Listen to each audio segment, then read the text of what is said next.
നമസ്കാരം. പോലീസിനെ കണ്ണുവെട്ടിച്ച് 9ാം ദിവസവും ഒളിവിൽ കഴിയുന്ന രാഹുൽ മാങ്കൂട്ടം ജീവിക്കുന്നത് ആഡംബര സൗകര്യങ്ങളെന്ന് സൂചന. രാഹുൽ മാങ്കൂട്ടത്തിൽ 2 ദിവസം ഒളിവിൽ കഴിഞ്ഞത് ബംഗളൂരു നഗരത്തിൽ തന്നെയുള്ള അത്യാഡംബര വില്ലയിൽ എന്നാണ് സൂചനകൾ പുറത്തുവരുന്നത്. രാഷ്ട്രീയ ബന്ധമുള്ള ഒരു വനിതാ അഭിഭാഷകയാണ് ഈ ഒരു സഹായമൊക്കെ ഒരുക്കി നൽകിയതെന്നാണ് പോലീസ് കണ്ടെത്തിയിരിക്കുന്നത്. ഇവിടേക്ക് ബുധനാഴ്ച വൈകിട്ട് പോലീസ് എത്തിയെങ്കിലും 2 മണിക്കൂർ മുൻപാണ് രാഹുൽ മുങ്ങിയത്. ബംഗളൂരുവിൽ റിയൽ എസ്റ്റേറ്റ് ബിസിനസ് നടത്തുന്ന ചിലരാണ് രാഹുലിന് കാർ എത്തിച്ചു നൽകുന്നതും രക്ഷപ്പെടുവാനുള്ള വഴികൾ കണ്ടെത്തുന്നതെന്നും പോലീസ് സ്ഥിരീകരിച്ചിട്ടുണ്ട്. ബംഗളൂരുവിലടക്കം ആഡംബര റിസോർട്ടുകൾ ഒളിത്താവളമായി ഒരുക്കിയതും ഇവർ തന്നെയാണ്. ഇവരുടെ നിർദ്ദേശപ്രകാരം രാഹുലിന് സുരക്ഷ ഒരുക്കിയ പലരെയും പോലീസ് ഇതിനോടകം തന്നെ ചോദ്യം ചെയ്തു. ഇതോടെ ഇനി ഇവരുടെ സഹായം കിട്ടില്ലെന്നും അതോടെ കീഴടങ്ങുവാനോ പിടിതരുവാനോ ഒക്കെ രാഹുൽ നിർബന്ധിതരാകുമെന്നുമാണ് അന്വേഷണ സംഘം കരുതുന്നത്. എന്നാൽ 9ാം ദിവസവും രാഹുൽ പോലീസിന്റെ കണ്ണ് വെട്ടിച്ച് ഒളിയിടങ്ങളിൽ അഭയം പ്രാപിച്ചിരിക്കുകയാണ്. അറസ്റ്റിന് തടസ്സമൊഴിഞ്ഞ് ഒരു രാത്രി പിന്നിട്ടിട്ടും പിടികൂടുവാൻ പോലീസിന് സാധിച്ചിട്ടുമില്ല. കഴിഞ്ഞ ദിവസം വൈകിട്ട് കാസർഗോഡ് ഹോസ്ദുർ കോടതിയിൽ കീഴടങ്ങുമെന്ന അഭ്യൂഹം പരന്നുവെങ്കിലും പിന്നീട് തെറ്റാണെന്ന് കണ്ടെത്തുകയായിരുന്നു. രാഹുൽ എവിടെയാണ് എന്ന ചോദ്യത്തിന് ഇപ്പോഴും പോലീസിന് കൃത്യമായ ഉത്തരമില്ല. ബംഗളൂരു നഗരത്തിൽ അടക്കം രാഹുൽ ഒളിവിൽ കഴിഞ്ഞിട്ടുണ്ടെന്ന് കണ്ടെത്തിയ പോലീസ് രാഹുൽ ഇപ്പോഴും കർണാടകയിൽ തന്നെയാണെന്നും കരുതുന്നുണ്ട്. ഇതിനിടെ രാഹുൽ ഇന്ന് കേരളത്തിലെ കോടതികളിൽ എവിടെയെങ്കിലും കീഴടങ്ങുമെന്ന അഭ്യൂഹവും നിലനിൽക്കുന്നുണ്ട്. പോലീസിന്റെ രഹസ്യാന്വേഷണ വിഭാഗം ഈ ഒരു മുന്നറിയിപ്പ് വിവിധ ജില്ലാ പോലീസ് മേധാവിമാർക്ക് നൽകിയിട്ടുണ്ട്. ബലാത്സംഗ കേസിൽ പാലക്കാട് എംഎൽഎ രാഹുൽ മാങ്കൂട്ടത്തിലെ മുൻകൂർ ജാമ്യാപേക്ഷ തള്ളിക്കൊണ്ടുള്ള തിരുവനന്തപുരം പ്രിൻസിപ്പൽ സെഷൻസ് കോടതിയുടെ 22 പേജുള്ള ഉത്തരവ് പുറത്തു വന്നിട്ടുണ്ട്. എംഎൽഎ പദവി ഉപയോഗിച്ച കേസിൽ സ്വാധീനം ചെലുത്തിയ സാക്ഷികൾ, പരാതിക്കാർ എന്നിവരെ ഭീഷണിപ്പെടുത്തുവാനും തെളിവുകൾ നശിപ്പിക്കുവാനും സാധ്യതയുണ്ടെന്ന് ഈ ഒരു ഉത്തരവിൽ ചൂണ്ടിക്കാട്ടുന്നുണ്ട്. ഈ ഒരു ഒറ്റ കാരണത്താലാണ് കോടതി എംഎൽഎക്ക് ജാമ്യം നിഷേധിച്ചത്. പ്രതി ഉന്നത സ്വാധീനമുള്ളയാളാണെന്ന പ്രോസിക്യൂഷൻ വാദം കോടതിക്ക് ബോധ്യപ്പെട്ടു. കൂടാതെ സമീപ ദിവസങ്ങളിൽ ഉണ്ടായ സംഭവ വികാസങ്ങളും പ്രോസിക്യൂഷൻ കോടതിയെ ധരിപ്പിച്ചു. ഡിജിറ്റൽ തെളിവുകൾ ഉൾപ്പെടെ വാദത്തിനിടയിൽ കോടതിയിൽ സമർപ്പിച്ചിട്ടുണ്ട്. എന്നാൽ നിലവിലെ സാഹചര്യത്തിൽ തെളിവുകൾ സംബന്ധിച്ച വിലയിരുത്തലിലേക്ക് പോകുവാൻ കഴിയില്ലെന്നും അന്വേഷണം പൂർത്തിയാക്കി വിചാരണ ഘട്ടമാകട്ടെ എന്നും കോടതി വ്യക്തമാക്കി. രാഹുലിനെതിരെ ക്രൈംബ്രാഞ്ച് ആസ്ഥാനത്ത് രജിസ്റ്റർ ചെയ്ത 2ാമത്തെ എഫ്ഐആർ കൂടി പരിഗണിക്കണമെന്നാവശ്യപ്പെട്ട പ്രോസിക്യൂഷൻ പുതിയ പരാതി വന്നതോടെ പ്രതി സ്ഥിരം കുറ്റവാളിയാണെന്ന് ചൂണ്ടിക്കാട്ടി. എന്നാൽ 2ാമത്തെ കേസ് വന്നതുകൊണ്ട് സ്ഥിരം കുറ്റവാളിയാണെന്ന് പറയാൻ കഴിയില്ലെന്നും കോടതി നിരീക്ഷിച്ചു. രാഹുലിന്റെ അഭിഭാഷകൻ ഉന്നയിച്ച ആരോപണങ്ങളും പ്രോസിക്യൂഷൻ വാദങ്ങളും റിപ്പോർട്ടിൽ വിശദീകരിക്കുന്നുണ്ട്. പരാതിക്കാരി വിവാഹിതയാണെന്നും പരാതിക്കാരിയുമായി ഹർജിക്കാരന് പരസ്പര ധാരണ പ്രകാരമുള്ള ബന്ധമാണ് ഉണ്ടായിരുന്നതെന്നും ഭാരതീയ നിയമസംഹിത സെക്ഷൻ 64 പ്രകാരമുള്ള കുറ്റകൃത്യം ചുമത്തുവാനുള്ള കാരണങ്ങൾ ഈ കേസിൽ ഇല്ലെന്നുമായിരുന്നു രാഹുലിന്റെ അഭിഭാഷകൻ വാദിച്ചത്. കൂടാതെ പെൺകുട്ടി ഗർഭനിരോധന ഗുളിക കഴിച്ചതിൽ ഹർജിക്കാരന് യാതൊരു സ്വാധീനമില്ലെന്നും പെൺകുട്ടി ജോലി ചെയ്യുന്ന സ്ഥാപനത്തിന്റെ സമ്മർദ്ദം മൂലമാണ് പരാതി നൽകിയതെന്നും രാഹുലിന്റെ അഭിഭാഷകൻ വാദിച്ചു. രാഹുൽ മാങ്കൂട്ടത്തിലെ ജാമ്യ ഹർജിയിൽ കേസ് രാഷ്ട്രീയ പ്രേരിതമെന്ന് ആദ്യം വാദിച്ച പ്രതിഭാഗം ലൈംഗിക ബന്ധവും ഗർഭഛിദ്രവും നടന്നത് ഉഭയകക്ഷി സമ്മതത്തോടെയാണെന്ന് പിന്നീട് മാറ്റി പറഞ്ഞു. എന്നാൽ യുവതി രാഹുലും തമ്മിലുള്ള സംഭാഷണത്തിന്റെ ഡിജിറ്റൽ തെളിവ് ഉൾപ്പെടെ ചൂണ്ടിക്കാട്ടി ജാമ്യ ഹർജി ശക്തമായി എതിർത്ത public prosecutor T Geena Kumari Bharatiya Nyaya സംഹിതയിലെ 28ാം വകുപ്പ് ആയുധമാക്കി. ഉഭയകക്ഷി സമ്മതത്തോടെയാണ് എല്ലാം നടന്നതെന്നും രാഹുൽ പറയുമ്പോഴും ഭീതിയാലോ തെറ്റായ ധാരണയാലോ ഉള്ള സമ്മതം സ്വമേധയാണെന്ന് പറയാനാകില്ലെന്ന് നിയമത്തിൽ വ്യക്തമാണെന്നും പ്രോസിക്യൂഷൻ സമർത്ഥിച്ചു.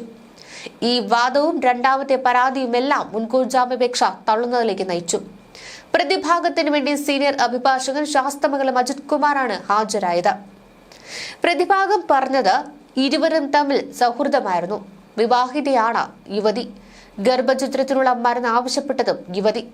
രാഹുൽ എംഎൽഎയും പൊതുപ്രവർത്തകനുമായതിനാൽ രാഷ്ട്രീയ പ്രേരിതമായി കെട്ടിച്ചമച്ചതാണ് കേസ്. തുടർന്ന് സൗഹൃദത്തിന്റെ ചിത്രങ്ങളും ഫോൺ സംഭാഷണത്തിന്റെ ഡിജിറ്റൽ തെളിവുകളും ഹാജരാക്കി. ഇതിനിടെ പ്രോസിക്യൂഷൻ പറയുകയാണ്, യുവതിയുടെ കുടുംബ പ്രശ്നം മുതലാക്കി സൗഹൃദം നടിച്ച് രാഹുൽ ലൈംഗിക ചൂഷണം നടത്തി. ഗർഭം വിവാഹ ബന്ധത്തിലേക്കാണെങ്കിൽ രാഹുൽ എന്തൊരു യുവതി ഗർഭചിത്രത്തിന് നിർബന്ധിക്കണം? യുവതിയിൽ ഒരു കുട്ടി വേണമെന്ന് രാഹുൽ സംസാരിച്ചതിന്റെ തെളിവുണ്ട്. ഗർഭചിത്രം സംബന്ധിച്ച സംഭാഷണത്തിന്റെ പൂർണ്ണരൂപം പ്രതിഭാഗം ഹാജരാക്കിയ തെളിവിലില്ല. പരാതി രാഷ്ട്രീയ പ്രേരിതമല്ല. അങ്ങനെയെങ്കിൽ മജിസ്ട്രേറ്റിന് മുൻപാകെ രഹസ്യമൊഴി നൽകില്ലല്ലോ. മാത്രമല്ല മറ്റൊരു യുവതിയും പരാതി നൽകിയിട്ടുണ്ട്.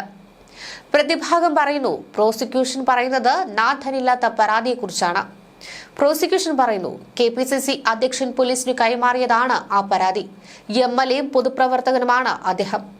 പ്രതിഭാഗം പറയുന്നു, ജാമ്യ ഹർജി കോടതി പരിഗണിക്കവേ പൊടുന്നനെ വന്നതാണ് രണ്ടാമത്തെ പരാതി. പ്രോസിക്യൂഷൻ പറയുന്നു, അതിജീവിതയ്ക്കെതിരെ ശക്തമായ സൈബർ ആക്രമണം നടന്നു. ആ കേസിൽ രാഹുൽ ഈശ്വറിനെ റിമാൻഡ് ചെയ്ത് സമൂഹത്തിന് കോടതി നൽകിയത് ശക്തമായൊരു സന്ദേശമായിരുന്നു. പരാതിപ്പെട്ടാൽ രഹസ്യാത്മകത സംരക്ഷിക്കപ്പെടുമെന്നും വേട്ടയാടപ്പെടില്ലെന്നുമുള്ള ഈ ആത്മവിശ്വാസത്തിലാണ് രണ്ടാമത്തെ പരാതിക്കാരി രംഗത്ത് വന്നത്. തുടർന്ന് പ്രതിഭാഗം പറയുന്നു, ദുരുദ്ദേശമില്ലെങ്കിൽ മുൻപേ വിവാദമായ കേസിൽ യുവതി എന്തുകൊണ്ട് പരാതി ഇത്രയും വൈകിച്ചു? ഇതിന് മറുപടിയായി പ്രോസിക്യൂഷൻ പറയുന്നു, നവംബർ 19 വരെ രാഹുലിന്റെ ഭീഷണിയുടെ നിഴലിലും നിയന്ത്രണത്തിലുമായിരുന്നു യുവതിയെന്ന്. തുടർന്ന് പ്രതിഭാഗം വാദിക്കുന്നു, ഉഭയകക്ഷി ബന്ധത്തോടെയാണ് ലൈംഗിക ബന്ധവും ഗർഭചിത്രവും, അതിനാൽ ബലാത്സംഗമെന്ന് പറയാനാകില്ല. എന്നാൽ പ്രോസിക്യൂഷൻ ഇത് ഖണ്ഡിച്ചുകൊണ്ട് പറയുന്നു, അടുപ്പം നടിച്ചും കൂടെ ഉണ്ടാകുമെന്ന് വ്യാജ വാഗ്ദാനം നൽകിയും യുവതിയെ ബലാത്സംഗം ചെയ്തു. ഗർഭചിത്രം നടത്തിയില്ലെങ്കിൽ ആത്മഹത്യ ചെയ്യുമെന്ന് ഭീഷണിപ്പെടുത്തി യുവതിയെ സമ്മർദ്ദത്തിലാക്കി. ഗർഭചിത്രം നടത്താൻ നിർബന്ധിച്ചതിന് തെളിവുണ്ട്. ഭാരതീയ ന്യായ സംഹിതയിലെ 28ാം വകുപ്പ് അനുസരിച്ച് പേടിപ്പിച്ചോ തെറ്റായ ധാരണയുടെ അടിസ്ഥാനത്തിലോ ഉള്ള ഉഭയകക്ഷി സമ്മതമെന്നാൽ സ്വന്തം ഇച്ഛയാലുള്ളതല്ല എന്നായിരുന്നു. ഇനി രാഹുൽ മാങ്കൂട്ടത്തിനെതിരെ രണ്ടാമത്തെ ബലാത്സംഗ പരാതി നൽകി 23-കാരിയും ക്രൈംബ്രാഞ്ചിന് മൊഴി നൽകും. മൊഴിയെടുക്കുന്നതിനുള്ള സമയം ചോദിച്ച് പോലീസ് അയച്ച ഇമെയിലിന് മറുപടിയായി യുവതി സന്നദ്ധത അറിയിച്ചിട്ടുണ്ട്. യുവതി ഉടൻ ക്രൈംബ്രാഞ്ചിന് രേഖാമൂലം പരാതി നൽകുകയും മൊഴി നൽകുകയും ചെയ്യും. KPCC പ്രസിഡന്റിന് ഇമെയിൽ വഴി ലഭിച്ച പരാതി DGPക്ക് കൈമാറിയതിന് പിന്നാലെയാണ് രണ്ടാമത്തെ കേസ് രജിസ്റ്റർ ചെയ്തത്. പേര് വെളിപ്പെടുത്താതെയായിരുന്നു ഈ പരാതി. 2023 വിവാഹ വാഗ്ദാനം നൽകി ഹോം സ്റ്റേയിൽ കൊണ്ടുപോയി ക്രൂരമായി പീഡിപ്പിക്കുകയും ബലാത്സംഗം ചെയ്ത ശേഷം വിവാഹത്തിന് താൽപര്യമില്ലെന്ന് അറിയിക്കുകയും ചെയ്തു എന്നാണ് യുവതിയുടെ പരാതി. ബംഗളൂരു സ്വദേശിയായ 23-കാരി മൊഴി നൽകുവാൻ തയ്യാറായത് അന്വേഷണ സംഘത്തിന് നിർണായകമായി. തിരുവനന്തപുരം സെഷൻസ് കോടതി ജാമ്യം നിഷേധിച്ച സാഹചര്യത്തിൽ ഹൈക്കോടതിയെ സമീപിക്കുവാനാണ് രാഹുൽ മാങ്കൂട്ടത്തിലെ നീക്കം. മുതിർന്ന അഭിഭാഷകൻ S. രാജീവ് രാഹുലിനു വേണ്ടി ഹൈക്കോടതിയിൽ ഹാജരാകും. 2 യുവതികളുടെ പരാതികളും ഡിജിറ്റൽ തെളിവുകളുടെ ബലത്തിൽ കോടതിക്ക് മുന്നിൽ പ്രോസിക്യൂഷൻ വാദങ്ങൾ സ്ഥാപിച്ചെടുത്തതും രാഹുൽ മാങ്കൂട്ടത്തിലെ രാഷ്ട്രീയ ഭാവിക്കും നിയമപരമായ നിലനിൽപ്പിനും കടുത്ത ഭീഷണിയാണ് ഉയർത്തുന്നത്. ആദ്യ ലൈംഗിക പീഡന പരാതിയിൽ തിരുവനന്തപുരം സെഷൻസ് കോടതി ജാമ്യം നിഷേധിച്ച സാഹചര്യത്തിൽ ഹൈക്കോടതിയെ സമീപിക്കുവാനാണ് രാഹുൽ മാങ്കൂട്ടത്തിലെ നീക്കം. മുതിർന്ന അഭിഭാഷകൻ S. രാജീവ് രാഹുലിനു വേണ്ടി ഹൈക്കോടതിയിൽ ഹാജരാകും. കഴിഞ്ഞ ദിവസത്തെ വാദത്തിന് ശേഷം പ്രോസിക്യൂഷൻ ഹാജരാക്കിയ കൂടുതൽ ഡിജിറ്റൽ തെളിവുകളും ഡോക്ടറുടെ മൊഴികളടക്കമുള്ള രേഖകളും പരിശോധിച്ച ശേഷമാണ് പ്രിൻസിപ്പൽ സെഷൻസ് കോടതി ജഡ്ജി വിധി പ്രഖ്യാപിച്ചത്.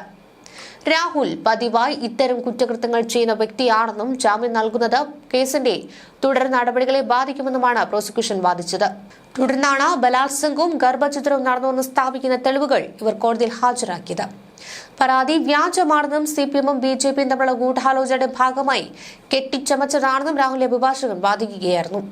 യുവതിയുമായുള്ള ബന്ധം പരസ്പര സമ്മതപ്രകാരമായിരുന്നുവെന്ന് സ്ഥാപിക്കുന്ന ചാറ്റുകളും വിവാഹ ഫോട്ടോയും അടക്കമാണ് പ്രതിഭാഗം ഹാജരാക്കിയത്.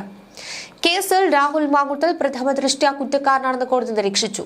വിവാദം ഉണ്ടാക്കുവാൻ മാത്രമുള്ള പരാതി എന്ന രാഹുലിന്റെ വാദങ്ങൾ തള്ളിക്കൊണ്ടാണ് കോടതിയുടെ ഉത്തരവ് വന്നത്. പ്രോസിക്യൂഷൻ ഹാജരാക്കിയ തെളിവുകൾ പ്രകാരം രാഹുലിന്റെ കുറ്റകൃത്യത്തിൽ പ്രാഥമിക പങ്കാളിത്തമുണ്ട്. തെളിവുകളുടെ ഗൗരവം പരിഗണിച്ച് മുൻകൂർ ജാമ്യം നൽകുന്നതിനുള്ള അസാധാരണമായ അധികാരം ഈ കേസിൽ ഉപയോഗിക്കാൻ കഴിയില്ലെന്നും കോടതി വ്യക്തമാക്കി.